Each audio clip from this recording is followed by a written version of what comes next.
A vote, a paycheck in your name, a home of your own, the freedom to shape your future. To win these rights, women organized, ran for office, voted, and changed the law. But winning those rights once did not finish the work. Every generation carried the battle forward. Now the work becomes ours. My grandmother, Mabel Merritt, was a suffragist. She knew women would never have an equal voice in government until they could vote. In 1920, after generations of struggle, the 19th Amendment prohibited denying women the right to vote based on sex. But many women still faced barriers to the ballot, and the larger promise of equality remained unfinished.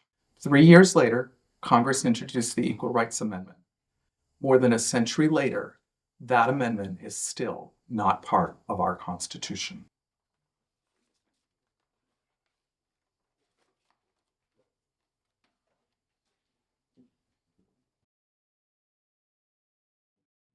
Winning the vote gave women greater power to shape the country. In 1933, Frances Perkins became the first woman to serve in a presidential cabinet.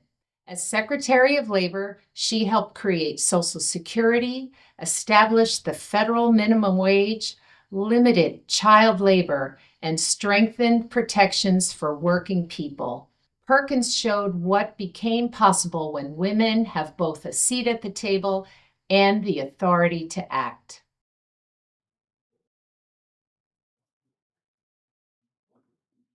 In the 1960s, women pushed for greater control over their work, their families, and their futures. The Equal Pay Act challenged wage discrimination. The Civil Rights Act prohibited sex discrimination in employment, and married couples gained the right to use contraceptives. Laws began to recognize women's equality, but passing a law did not make discrimination disappear. Peace out. In the 1970s, women won greater freedom to build independent lives. Women gained stronger rights to obtain credit, buy or rent a home, serve on juries, and keep working during pregnancy. Title IX opened educational and athletic opportunities. Reproductive freedom gave women greater power to decide whether and when to have children. These changes meant women could choose how to learn, earn, compete, lead, and determine their own futures.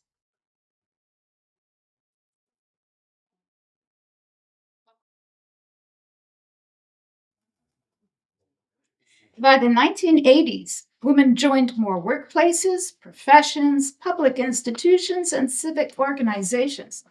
But entering the room did not guarantee equal treatment once they arrived. Women successfully challenged laws that gave husbands control over jointly owned property and organizations that excluded them from influential networks. In 1986, the Supreme Court recognized workplace sexual harassment as sex discrimination. Women claimed not only the right to participate, but the right to be safe, respected, and heard.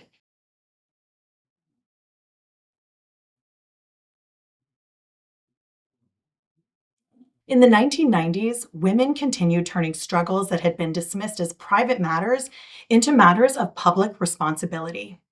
The Violence Against Women Act strengthened protections and resources for people experiencing domestic and sexual violence. The act affirmed that women should not be left to endure violence alone, and that public leaders have a responsibility to protect people's safety, freedom, and equal participation.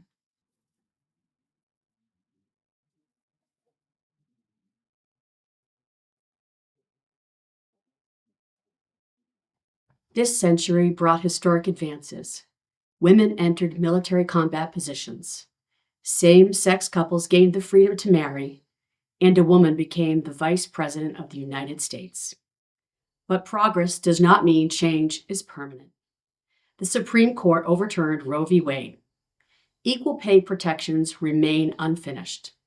Proposed voting restrictions could create new barriers for women whose current names do not match their birth records. Every right in this folder was won by people who understood that unfinished business does not finish itself.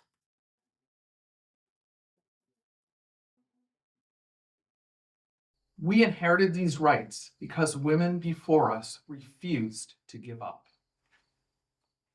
They organized. They voted. They ran for office.